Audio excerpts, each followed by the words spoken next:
Good morning. BEd second year में हमारा subject है जनरल साइंस। जनरल साइंस में यूनिट फर्स्ट हम पढ़ रहे हैं।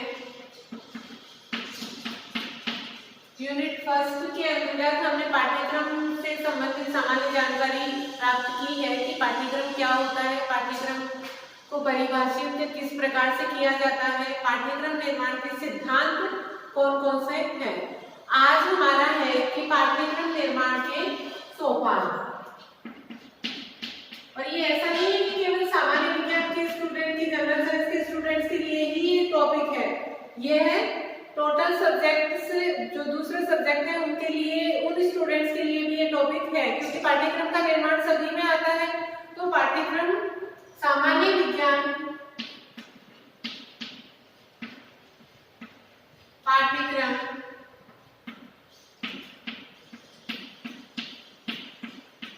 निर्माण के सोपान कि पाठ्यक्रम निर्माण के कौन कौन से स्टेप होते हैं।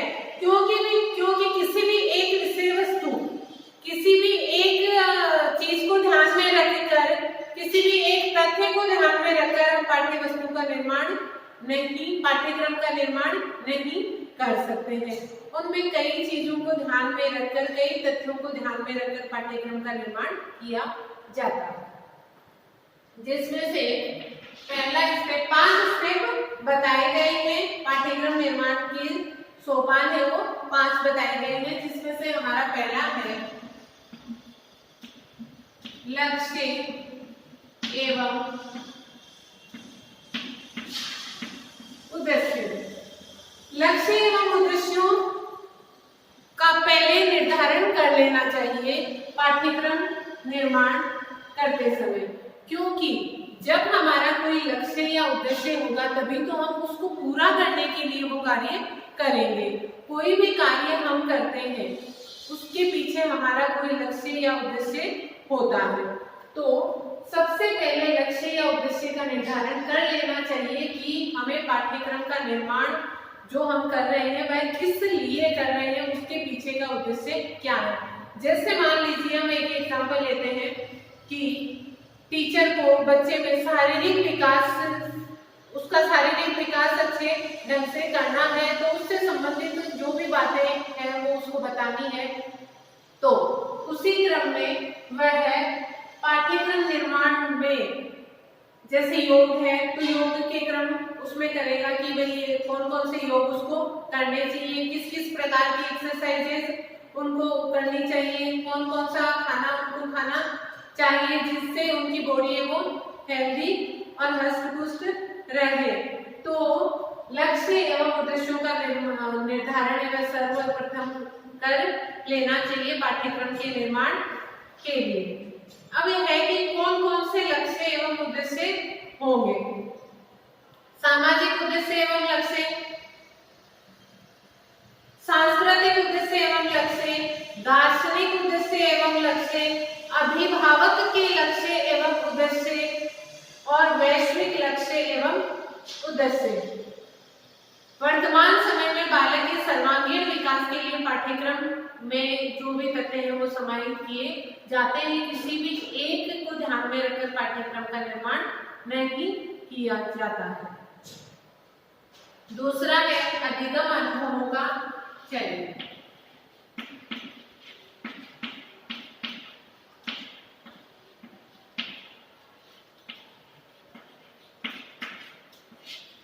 अधिगम अनुभवों का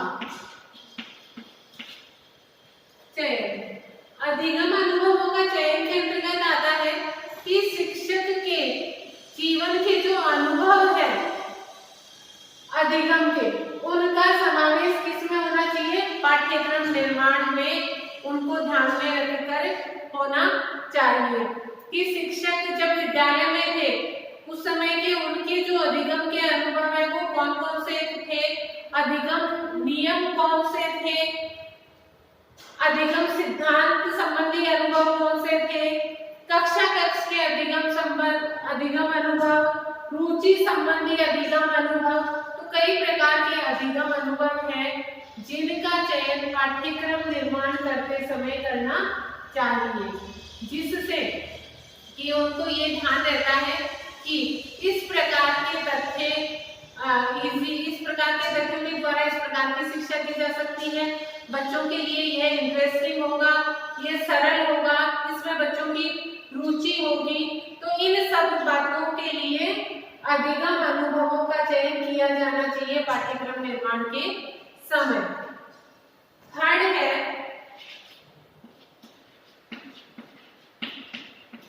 विषय वस्तु का चयन। थर्ड पॉइंट है, थर्ड स्टेप है विषय वस्तु का चयन, कि विषय वस्तु का चयन भी ध्यानपूर्वक करना चाहिए।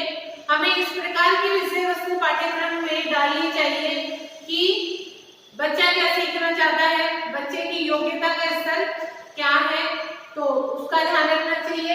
पेरेंट्स की क्या आशाएं हैं, समाज की क्या आशाएं हैं, समाज की आकांक्षाएं कौन कौन सी हैं, राष्ट्रीय आवश्यकता कौन कौन सी है, क्योंकि जो आज का बालक है वह कल का फ्यूचर है, तो राष्ट्र की क्या क्या आवश्यकताएं हैं फ्यूचर में। तो इन सब चीजों का छात्र की योग्यता एवं स्तर, समाज की आकांक्षा, अभिभावकों की आकांक्षा, राष्ट्रीय आवश्यकता, सांस्कृतिक पृष्ठभूमि की जो कल्चरल बैकग्राउंड है उसको भी ध्यान में रखना चाहिए, उससे संबंधित बातों का भी समावेश होना चाहिए। सामाजिक सोच, संसाधनों की उपलब्धता, दार्शनिक विचारधारा आदि चीजें हैं जो महत्वपूर्ण है पाठ्यक्रम के निर्माण में। तो विषय वस्तु का चयन भी एक इम्पोर्टेंट स्टेप है। फिर फोर्थ है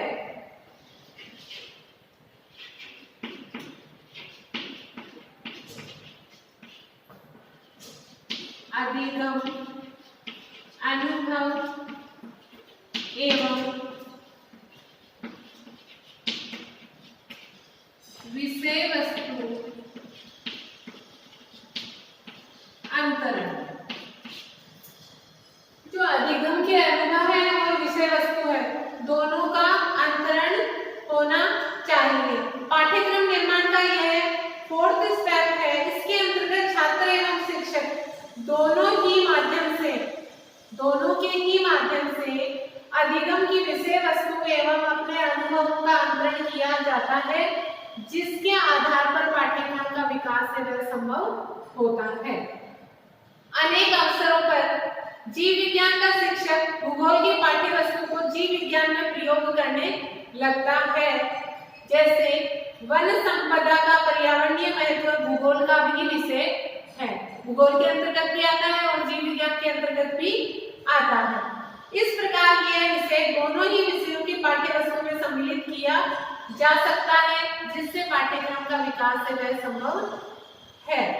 इस प्रकार अधिगम अनुभव व विषय वस्तु का अंतरण एक और पाठ्यक्रम का विकास करता है, और वहीं दूसरी ओर क्या होगा, पाठ्यक्रम का विकास तो होगा ही, लेकिन जो अधिगम शिक्षण प्रक्रिया है वह भी सरल होगी, वह भी बच्चों के लिए इजी होगी।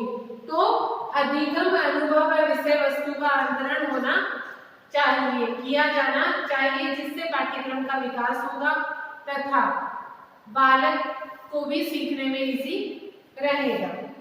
इसके लिए कौन कौन से तथ्य हो सकते हैं? शैक्षिक उद्देश्यों का अंतरण होगा, शिक्षण विधियों का अंतरण, शिक्षण अधिगम सामग्री का अंतरण, ज्ञान की व्यापकता, गुणों का अंतरण आदि चीजों को ध्यान में रखना चाहिए। फिफ्थ है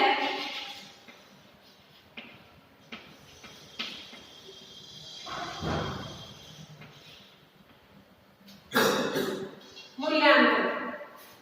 मूल्यांकन सबसे इम्पोर्टेंट पार्ट है, क्योंकि जब तक हम किसी भी चीज का, किसी भी विषय वस्तु का मूल्यांकन नहीं करेंगे तब तक हमको यह नहीं पता चलेगा कि उसमें क्या कमियां हैं और कौन कौन से सुधार उसमें किए जाने चाहिए।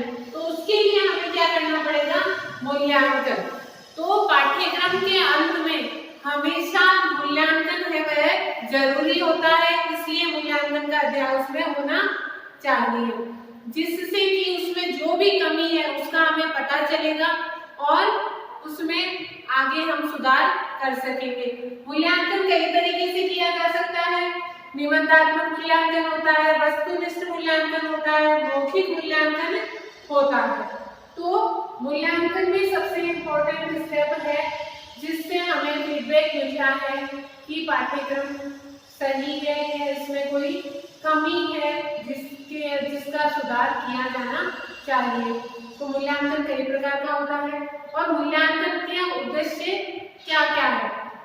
जो मूल्यांकन होता है तो उसका उद्देश्य क्या क्या है, किन किन बातों का मूल्यांकन किया जाना चाहिए, कि जब मूल्यांकन करेंगे तो उसके अंदर क्या क्या बातें शामिल होनी चाहिए।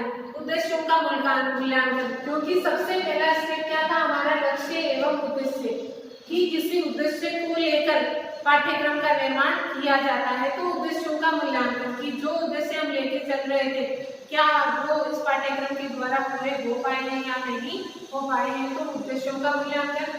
अधिगम का मूल्यांकन, पाठ्यक्रम क्यों पूरा किया जाता है, अधिगम के लिए कि स्टूडेंट्स अधिगम करेंगे, तो अधिगम का मूल्यांकन कि कितना बच्चा सीख पाया है।